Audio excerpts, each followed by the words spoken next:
Hello and welcome to or back to the Q&R Code podcast. If you are listening for the first time, welcome.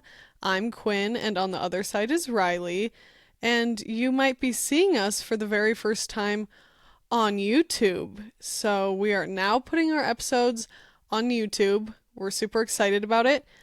Check us out. And because I feel like always with a conversation, it's fun to get to see the reactions, the expressions, and some people prefer to watch their podcasts. So welcome and thanks for being here. Happy Tuesday.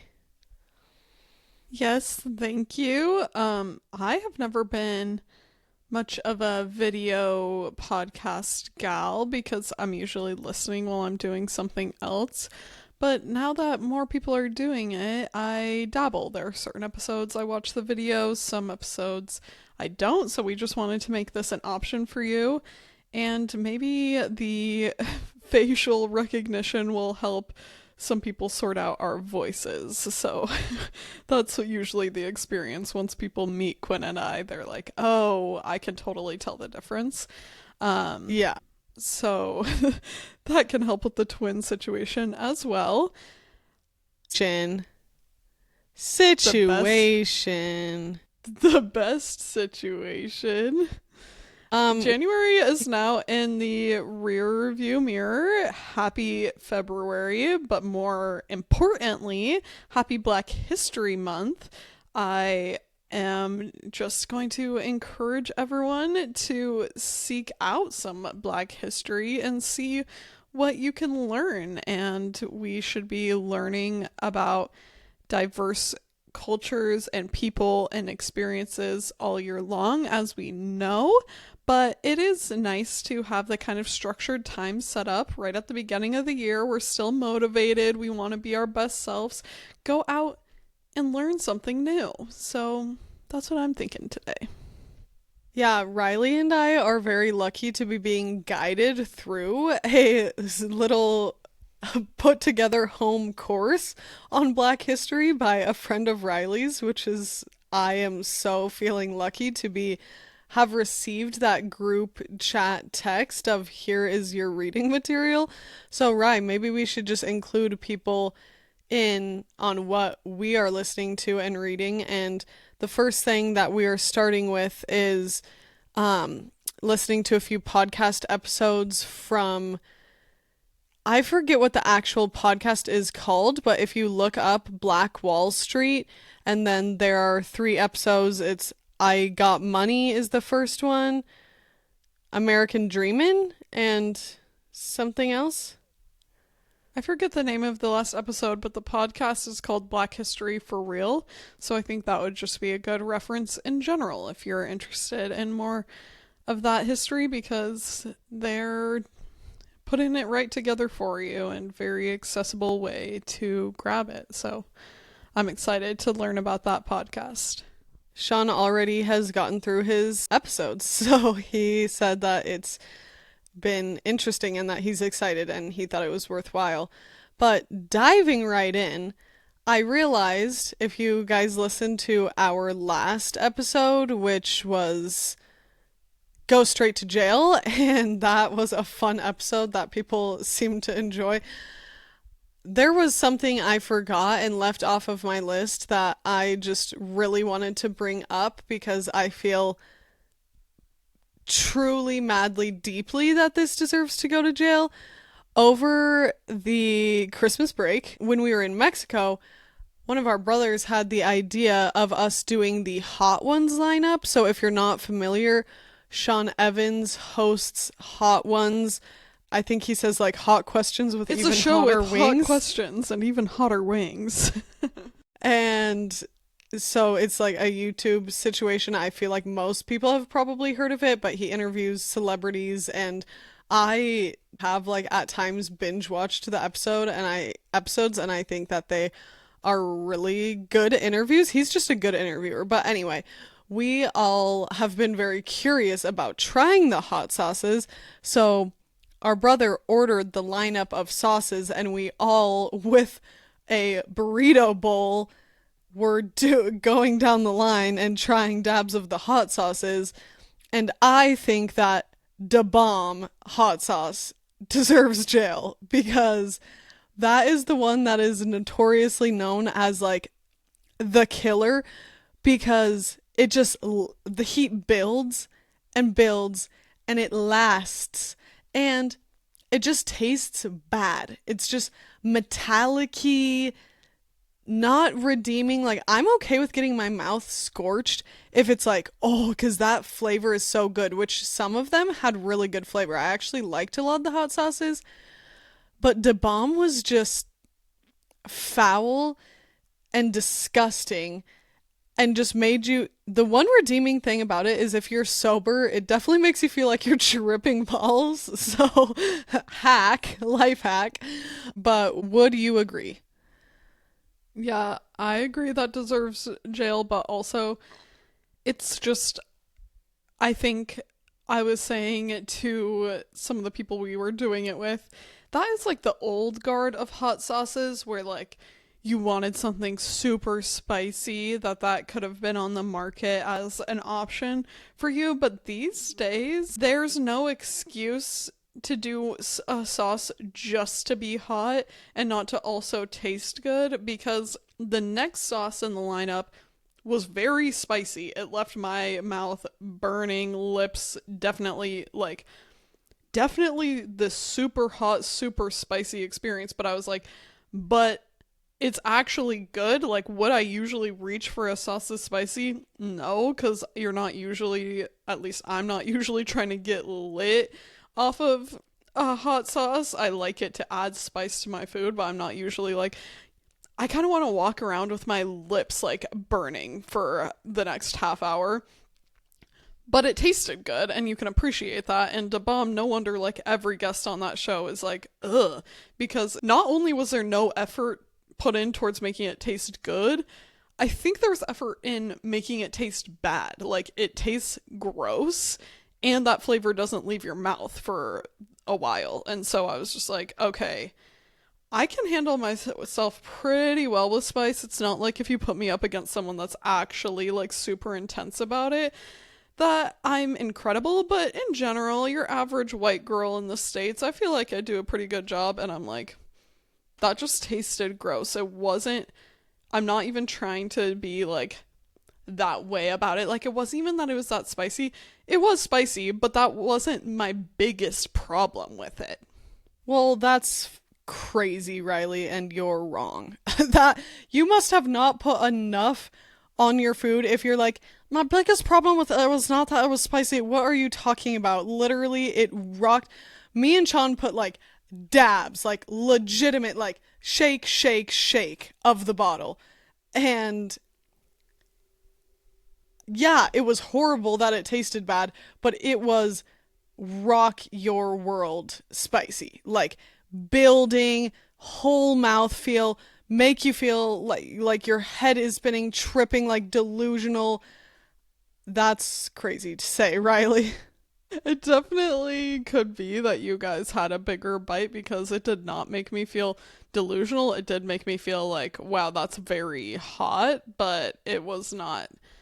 I thought that like the next sauce and then the final one, like the final sauce, the last stab, we were all trying to like do in honor, actually add a little extra. And that one is the first one where I felt like that feeling where you're kind of like lightheaded, trippy. I saw Sean take a really big bite of stuff. I was not like pussyfooting around with it, but obviously with Da Bomb, I was not putting on a dollop like if I was digging a nugget into some barbecue sauce because I don't hate myself. I don't know. Yeah, Sean went harder than anybody else on that, but next time, just I grant you permission to try doing double or triple what you tried last time. Anyway, that was wild, but it was a fun experience. I recommend doing that with a group if you guys want to do something spicy, turn things up. On a very different note of something I wanted to update you guys about is I have been loving this is a musical artist, The Tallest Man on Earth, which is so funny because that is a genre that I in the past when I was feeling in a much darker, deeper, depressed place, I was listening to a lot of more sad music. And then I went for years feeling like I can't listen. This actually, I don't think The Tallest Man on Earth is super sad, but it's a little bit more of the, this is how he sounds. I sense a runner in the garden. He's one of those, and I am just loving the sound of it. And yeah, I don't know. I'm back to the place that I'm like putting that on, loving it, loving The Tallest Man on Earth, loving like another from that genre. It's kind of the iron and wine genre or the like the careful ones. Um and it's just speaking to me. So if you fancy yourself a listen, go for it. And It's giving indie sad bi girl core. It's giving Phoebe Bridgers potentially, but also, like you said, Iron and Wine. Dare I say, what's gosh, I'm trying to Bon like Iver. access Bon Iver. I'm trying to do a deep dive for this artist that I only listened to like sophomore year of high school, and so it's not coming to me. But I remember that period of time where you were like, this is too sad for me to listen to. And you maybe were just really trying to pull yourself Yeah. up by the bootstraps. And that's maybe the same period in time where you got into country because Quinn is a former reformed country hater where when I started listening, she's like, I am not that girl. Like, I don't do country, and now look at your country bumpkin ass.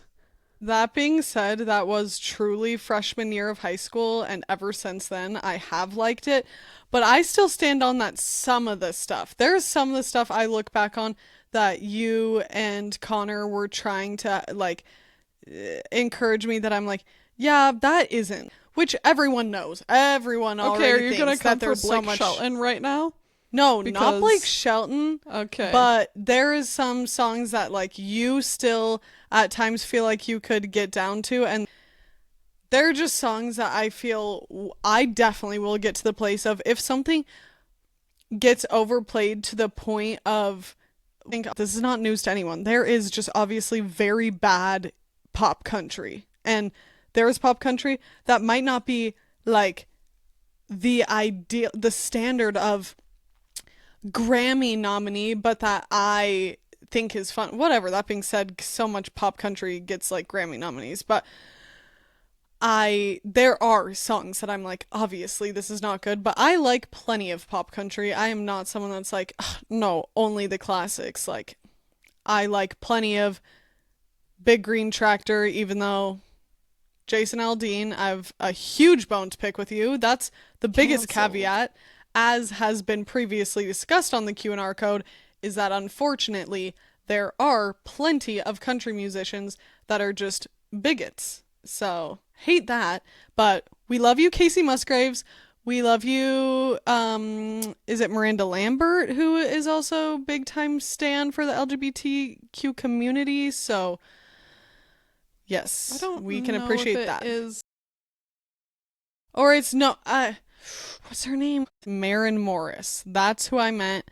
I don't know. I don't know Miranda Lambert's situation. Hopefully good, but Rye, have you been listening to anything that you're loving that you want to share? As always, I've been listening to my boy Charlie Crockett, number one artist, several years running. I have not been in my music era recently because I've been a book girl listening to audiobooks when I have free listening time. And this month I read 7 books, some audiobooks, some regular. And I don't Wow. know this for a fact, but that might be the most books I've read, certainly on my own volition. In college, it's so hard for me to even quantify the reading I was doing because I had to do so much reading, but also I was absolutely not like full on reading every book that was assigned to me. Sorry, As if I was haters. reading in college. I wasn't. I That was was, like but you can't read all that's assigned to you. It would be literally No. impossible. Also, if you're a professor that thinks that that's going to happen, you're delusional. I'm like, over one semester, which is 3 months approximately, I guess like four about, but you alone are assigning me 12 books, and that's not it. Like, we'll also have other readings, and this is one of 6 classes. Like, And obviously, you have let's a just 12-page paper due 3 times in the semester. Like, what? yeah. College was so hard, and I loved my experience, and I'm also like, I am so glad I made it out of there alive. That was really hard. And some people don't find it that way, and so I don't know how that is, but clearly different people are just bred for different things and they're just cut from a different cloth. But for me, college was extremely hard, very rewarding in the end, but there were things that I'm like, the audacity to be like, this textbook literally 5 inches thick is, you have to read the whole thing, and there's additional weekly reading required, and all these writing assignments, all whatever. Like, oh There's nothing better gosh. than professors that actually like provide you helpful tools on how to approach things and how to be successful, because when those tasks are just handed to you and then it's like, okay, go complete that, you're like, oh, you're assuming that I know how to like even begin with this. And that's coming from people that we got to go to like a really good public school, that I'm just like, wait, what? We had a art history teacher, professor in particular, that I'm like, thank you for teaching me like actually these skills and not only the information. And she would break it down and be like, this is how you write this sort of paper. And some of the assigned readings was like a book that was called like How to Write About Art or something like that. And you're like, okay, thank you. The Yeah, she assumption that I was just awesome.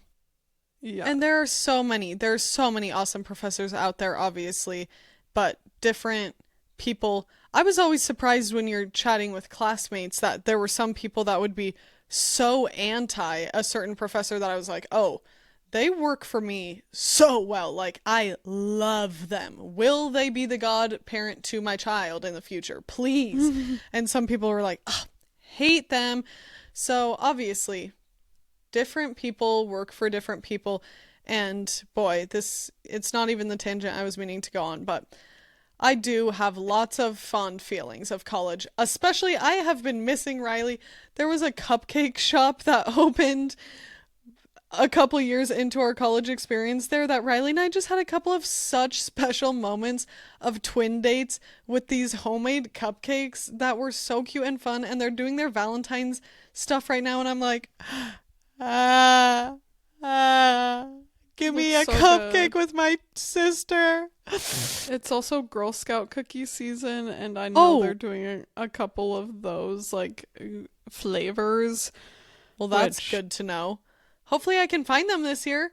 Last year, I'm like standing outside of Murdoch's being like, literally, hello? why don't Girl Scouts go door to door anymore? I'm like looking for you. I feel like it's almost to a level where I'm like slowly rolling by elementary schools being like, are Literally. there Girl Scouts here? It's like, hello, there's nowhere else I can buy these cookies. Yeah, like, I don't want to go harass children. You're the only people I can get Girl Scout cookies from. Sorry, and I want to support you. Oh yeah, because I really want to support the troops of America or whatever. I mean, I want to support the girls. There was a Boy Scouts name change, apparently. Well, now it's Scouts of America, Oh, I think. okay. Then good, stupids. Which I'm like, great, that's fine, but you're not going to you're clearly not going to dissolve the Girl Scouts, right? Or are you guys going to take over cookie sales? Where can I get my Samoas? Yeah, and are you going to just now be like Scouts for America, but still the girls only learn how to sew and how to take phone calls? Like, or are the girls going to learn to create fire and swim in the lakes and have fun? Yeah, TBD, I don't know. Um, I just remembered about my music listening though that I kind of fibbed because we have been listening to music while we're playing games. Brayden and I have been in Nice. our big game time streak, like loving when he gets home, fitting in a card game or whatever. And the station that I have found is like perfect for that.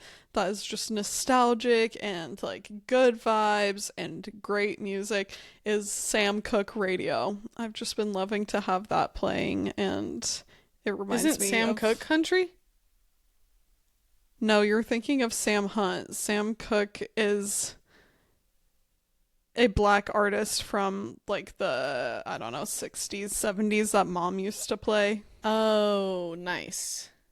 That is a good He vibe.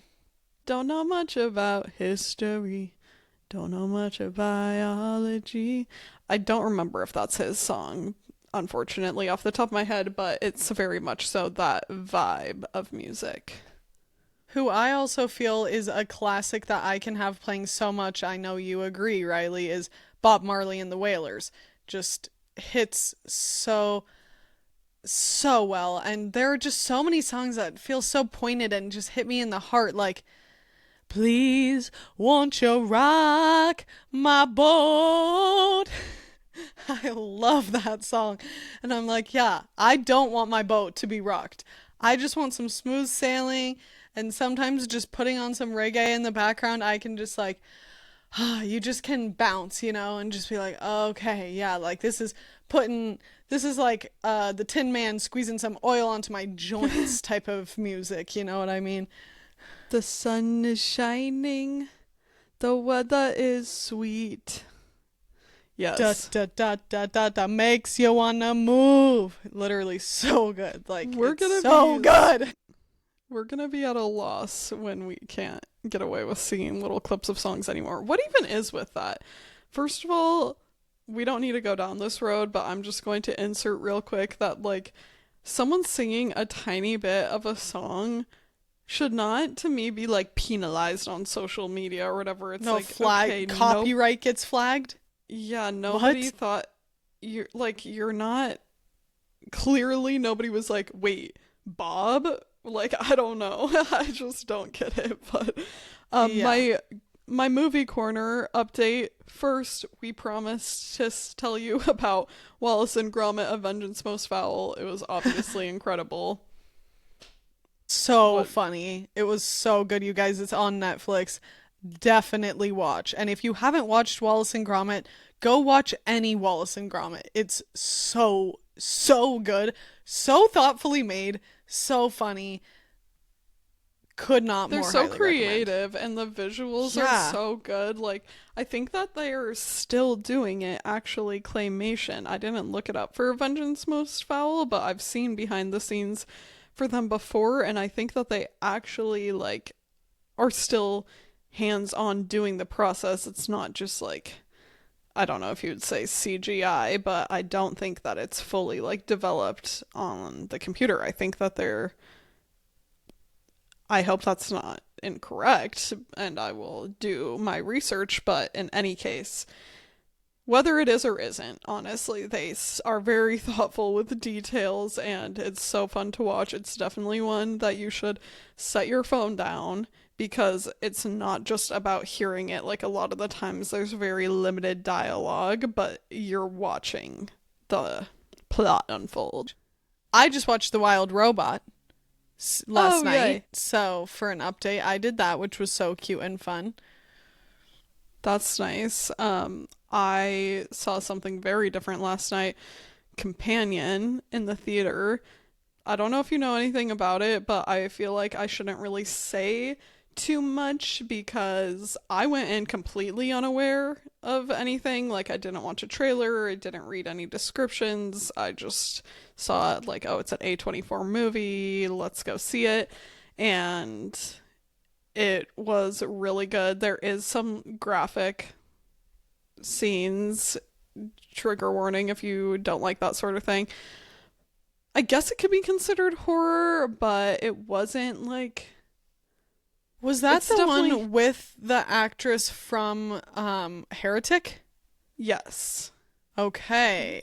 I want to It's see really it. good, very potent on different themes. And again, I just don't want to say more right now since it's so early out. If anybody wants to go, I liked that I had like no context for it going into it, because to say any more, I would have to give away something that I wasn't expecting at all in it. So I'll just keep that for now, but I do recommend yeah, caution for sensitive viewers, but nothing too horrific. Well, that's a lie. It's horrific, but it's not a typical Obviously, we're genre. so exposed to horrific shit all the time. Like, Yes. so, yeah. Which, when Brayden and I were in the theater watching the trailers for what was coming out, I guess since this is like horror adjacent, that would be why it got more of these previews. But all these movies in a row, I was like, oh, that looks absolutely depraved and disgusting. And again, we can make art about whatever we want to, but I just keep on something I'm ruminating on and exploring is, why are we in an age where like horror, there's just so Yeah. much media being made that is very brutal, very depraved, very shocking and gory, and I'm like, I just don't think our collective psyche is doing very well. No, that's what I told Sean. I'm like, why? That's why it was so fun to see One of These Days with Kiki Palmer. You guys should go see it. It was so fun. But so much stuff coming out is so much horror. And I'm like the Valentine's, that there's now the Valentine's horror Hard Eyes or whatever. I saw that preview and I'm like, I don't want to see that at all. I don't want to see a serial killer coming and harassing and literally abusing and torturing. Can I even say this on YouTube? Like, I yikes don't is my know. point. Yikes is my point. I don't want to. Oh, yeah, me and Sean for Valentine's Day, let's go watch this. Like, no, I want to think about how on Valentine's Day I'm going to stay alive and get to enjoy and live my life with my lover. But hey, we do not want to yuck your yum. I have had horror phases, and there is something to be said. I don't think it's just wrong, but I'm someone that I would rather see more rom-coms in the theater, more even just a psychological thriller than just true blue horror. Um, but it's not all about me. So, also, just so you all know, Riley, one of the required readings of the Q&R code is The Death of Vivek OG, which is sitting right here next to me because I started that. So, I finished all of the books that were incomplete that I wanted to finish before starting anything new, and I'll report back to you guys on what I think. That's awesome. You didn't tell me you finished the Paris apartment. Yes, I did, girl. Oh, okay. Yes, I finished that. I finished that first, then I finished Secret Life of Bees, then I finished When Women Were Dragons, which that was really a good read too. That there were moments that felt like slightly slow for me, but it really ended up being worth it for the read. It was very much so a feminist commentary, and definitely it's always fun when what you're reading, it's interesting when what you're reading or watching and consuming feels like, wow, this is really speaking to what's happening in the world today. And it just felt like very interesting timing for me to be reading that. So that was good.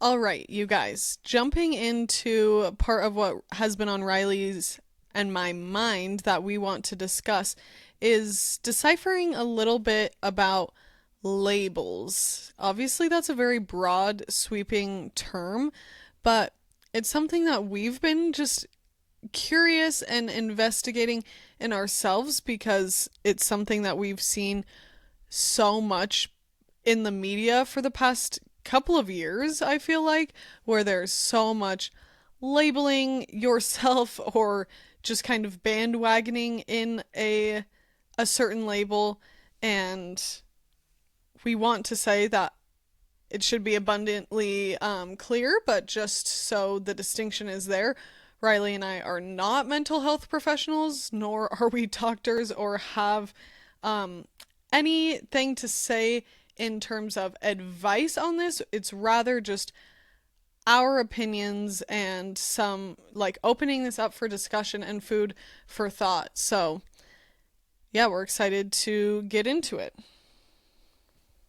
It's something that I've been thinking about for years, but I would say particularly more so from college forward, because that was really such a transition in my life, going to school and meeting more of a variety of people. And also, I was in a disability studies program, which, of course, like you end up talking about that a lot, not only like labels for specific disabilities, but just even your identity within a group is very complicated, and not only does it change from person to person, but it changes individually, and it's hard to know for sure what is going to work best for you. I think because I prefer to think the best of humanity, I do think that our desire to label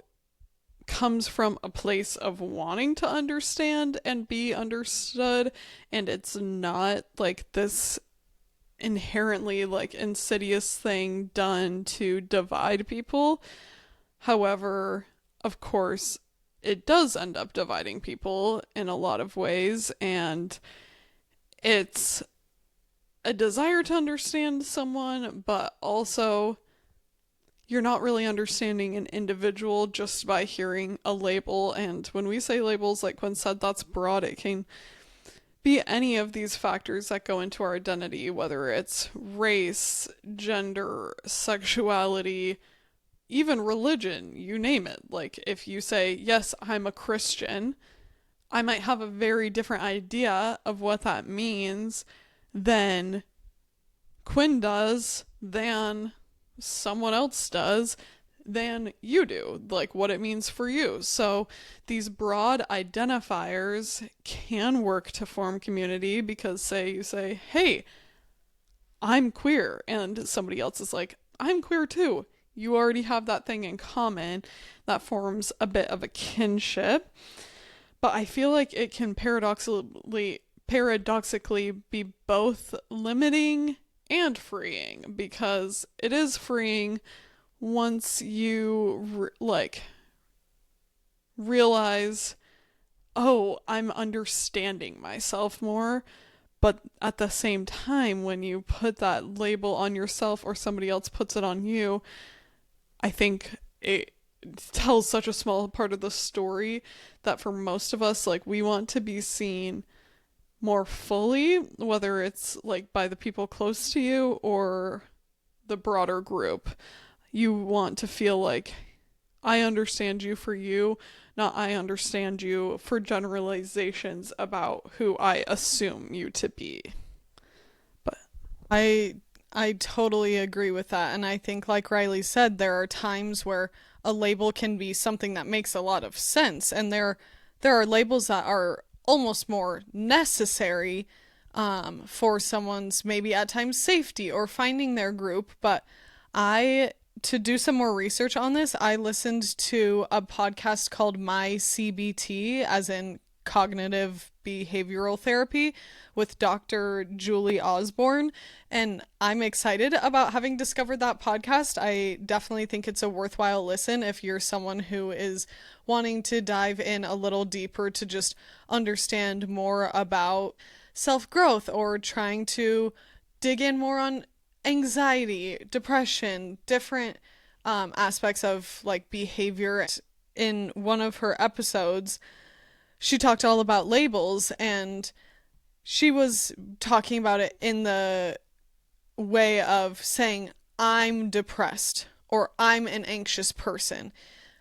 And those types of labels, even though you can be trying, like maybe there is an attempt there to be finding your people, it creates very limiting beliefs for yourself and for others perceiving you.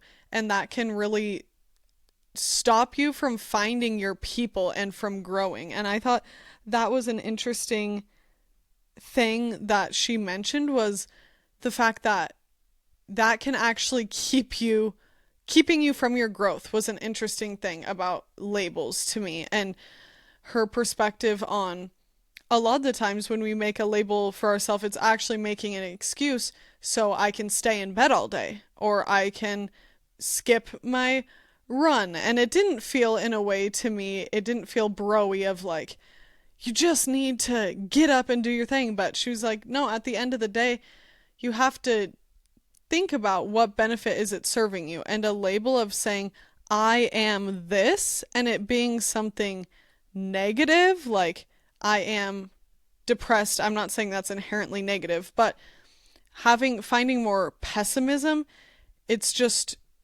it is limiting, and it's keeping you, it gives you permission to say no in a lot of ways and keeps you stuck. So I thought another interesting part that she brought up was, it also, even though your intention might be that putting a label, like I said, might help people understand you, it actually just gives other people permission to label you as well and potentially misunderstand you. Hmm.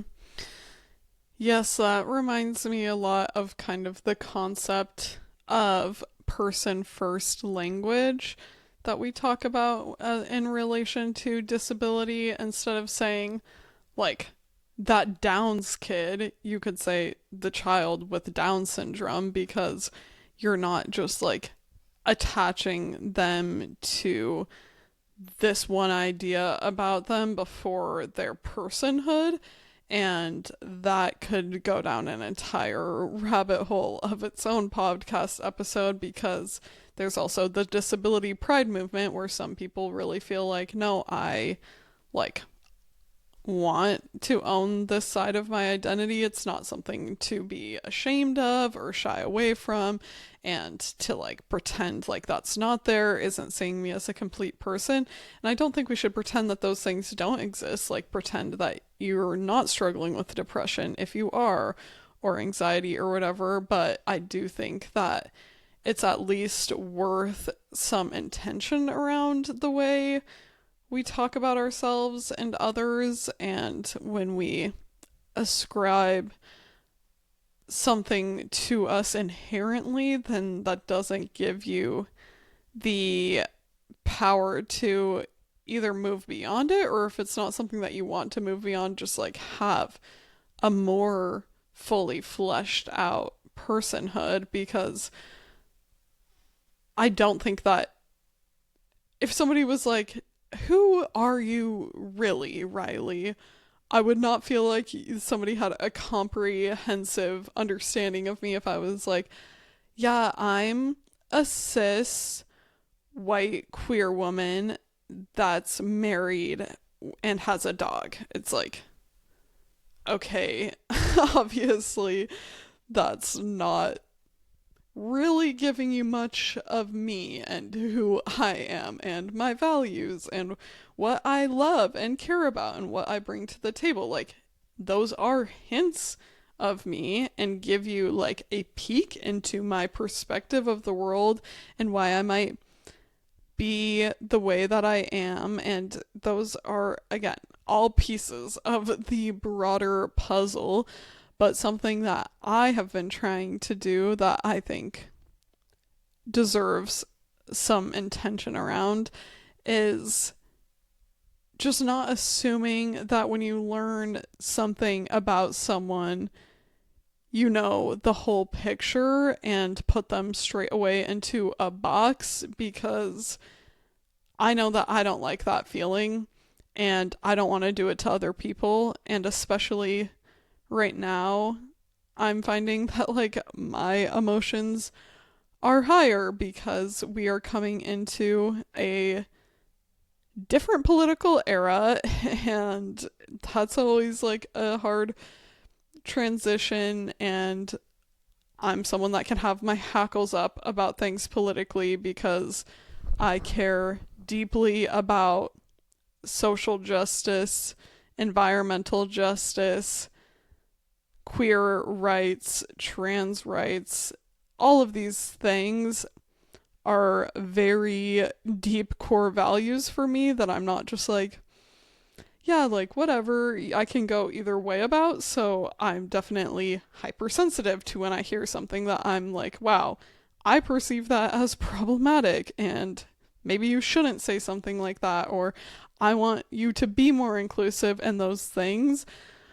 But just to remember that I'm like, just because one thing might fit in here doesn't mean that their beliefs don't line up there. And that goes back to our episode last week of just realizing what I'm playing in the issue. And I'm not saying everyone actually, when it comes down to it, could be your best friend, and like we should just all kumbaya. Would I love it if we all kumbaya? Yeah, sure, but I don't think that's realistic. And I'm not saying like that you should make every effort to like have as many people in your life as possible, even if you have like vastly different values, whatever. It's just giving people the grace that you want given to you, the good old golden rule of trying to remember that we're all complicated and coming from different perspectives and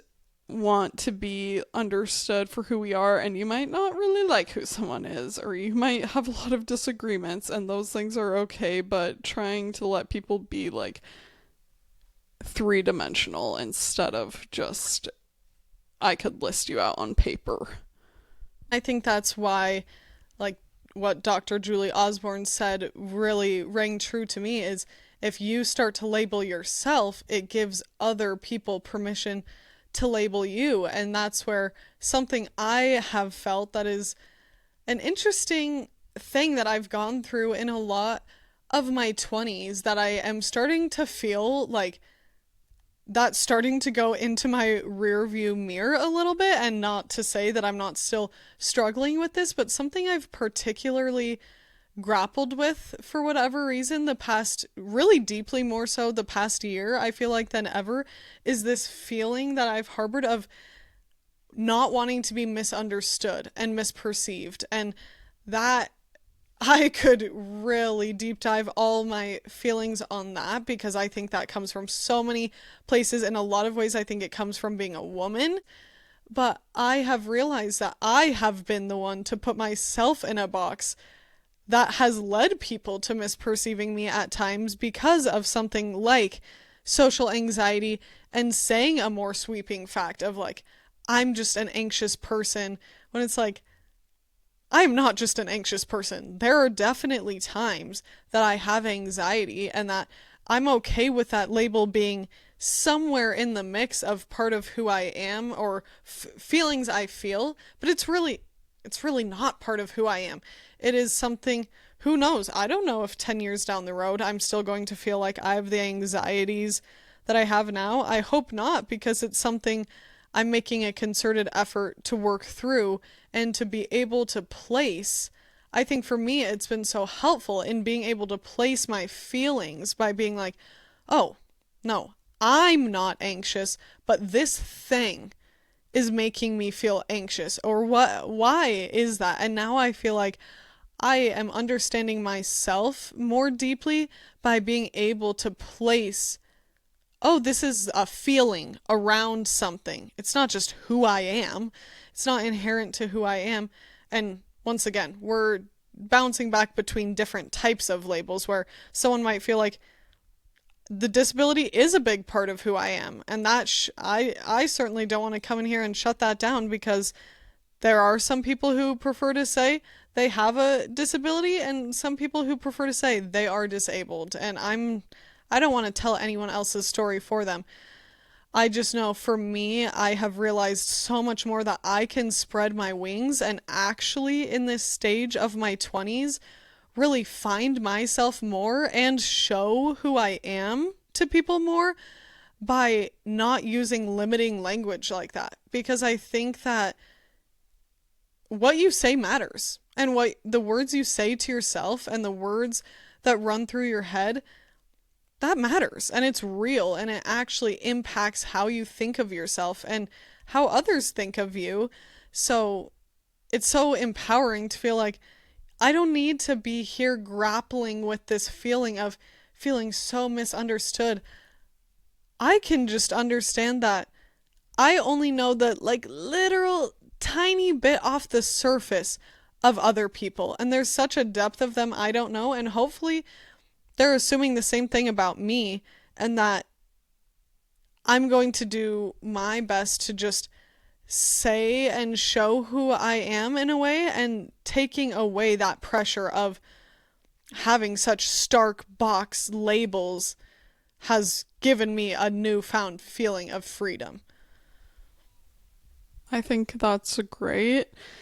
And I think that it's an interesting era we're in of as a culture of it being very popularized to self-diagnose since we have access to the internet and lots of resources that tell you what something can look like, that a lot of people are claiming labels for themselves in a way that, for me, I think is a little reckless. I am careful with what I'm saying because I think that there are situations where it's very empowering when you went for a long time without like understanding an aspect about yourself and then you find something that you feel like describes you and you do identify with and can provide a lot of clarity to understand that side of yourself. And also, I think that these like descriptions that you can get of on TikTok or WebMD about, oh, do you ever have trouble like focusing and having task completion and this and that, like that's ADHD. And I'm like, okay, that's clearly reductive. We don't all have ADHD. And I think that that can, to me, take a little bit away from the people that really is like a strong factor in their life. And when it's something also like autism, that now it's very popularized for people to say like, yes, I'm on the spectrum. And again, I think that's a complicated issue because I believe that we are all on a spectrum in the sense of brains are very complicated. We understand so little about them. And there are different ways that I think all of our brains can work that can be an aspect of neurodivergency. However, there is also a difference between people that truly informs like every aspect of their day. And that's, you know, if we look at the broad circle, we're not saying that like all people without autism have this like extremely similar experience and never stray outside of that. Of course, like it's a broad circle, but then there are people that are outliers on that and are in their own group, that having that camaraderie with people that like share that experience is really important. And I've felt just complicated emotions about like, are we diluting that experience for people that truly informs that's like their entire perspective on the world? And I think there are a lot of people with like different brains, and also mental health is such a big one. And I think there's a lot more discontentment that's come up around screen time and phone addiction and these things that is probably definitely leading to higher anxiety and higher depression. But it's still hard for me to think that when enough people are claiming it, I'm like, okay, this is either like trendy, which we should be careful about just buying into something because like a mental health disorder because it's trendy, or we need to be alarmed because apparently everyone is depressed and has ADHD, and that just is not a great place for us to be. Again, not because these things are inherently so negative, but because when you're dealing with something that is that serious for your mental health and your ability to navigate the world, like, you do need systems of support in place and different interventions and whatnot. All that is to say, full circle, there are certain labels that I'm like, I think that you should be able to claim and change as you please. I do not believe in penalizing people for their sexuality changing over time and saying, but you said you were this and now this and I can't follow that. Okay, things change. Like, your life moves on, your gender might change, you have so much of your life that it doesn't make sense to me for people to like hold you to it. Like, if you at one point claim something, that's you forever. But it's different with the different labels that we're talking about. Obviously, it would be inappropriate for me to say, well, I claim the experience of being a woman of color. It's like, okay, that's not yours to speak to, so that's just not appropriate. And that's kind of all I'm saying there is we should be mindful and careful about what we're choosing to say and actually leave space for people with that lived experience to like have their voices centered. There really is so much nuance that, of course, how Riley and I feel isn't, oh, well, this mental health thing is a hoax of what's happening. No, I truly believe that there are plenty of individuals out there that are struggling with depression and anxiety, and that there are so many reasons why that is the case.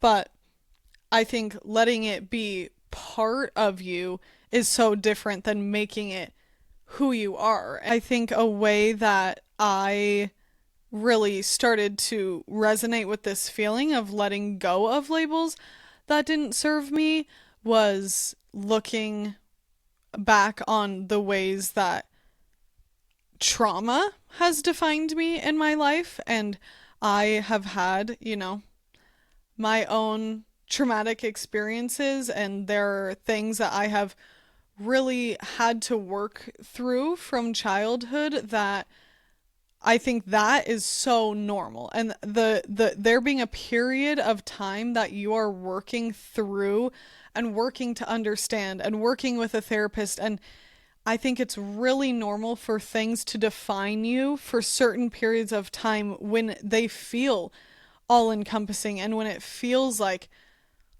but my whole, kind of like what Riley is saying, it sometimes something can feel like my whole perception of the world right now feels informed by this, because of course there are serious things that happen to people that can really just take over their life and body and mental state. And for me, some of those things I've realized with all of the work in therapy that I've done, and being able to have the conversations that I've had, and being able to sit with what I've been through for the amount of time that I have, I'm realizing now it was important for the time and at the time for me to hold those things close, and for it to, hi, my little sweet cat. This is Lucifer, by the way, anyone watching on YouTube.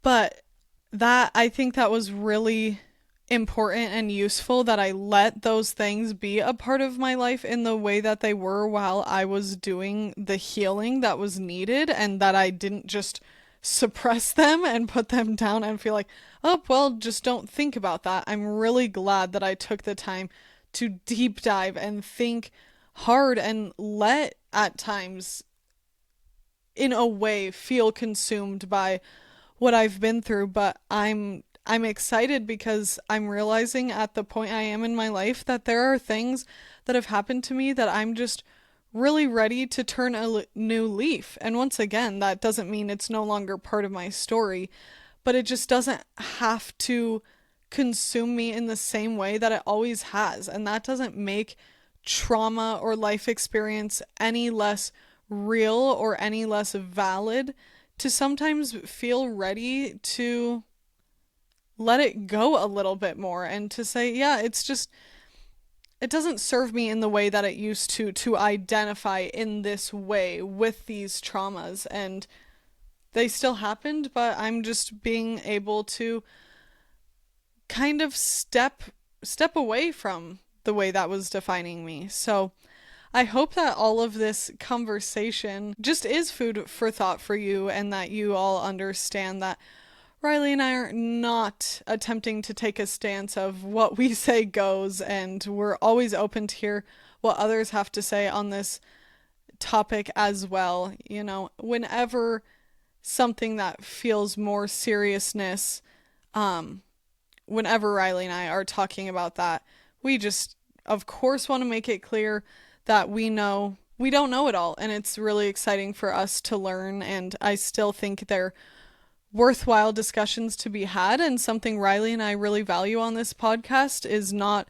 shying away from talking about something just because we don't know it all, but it's important for us to talk about it in a way that we are open to continuing to learn and be informed, and hopefully that resonates with you.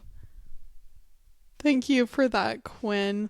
That was so well said. Your point about the stories that we tell about ourselves, and it's okay to thank something that has helped you for a period of time and has gotten you to where you are now, and to say kindly, this is not really serving me for the future. And again, we just appreciate being able to talk things out. We don't want to shy away from difficult conversations because we might get it wrong or be imperfect in our discussions, or maybe this isn't even a place where there's right and wrong. Like, there's lots of feelings that go into it, and these aren't simple things that there's a clear way to navigate. This is just us figuring out the world around us as it comes. So thank you for being there for the lighthearted, silly things that we're putting in jail, and equally there for when we want to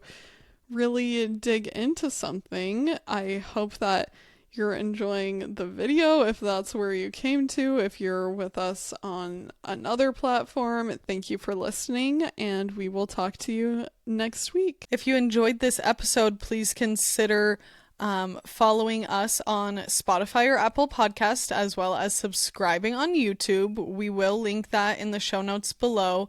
And feel free to send this episode to a friend.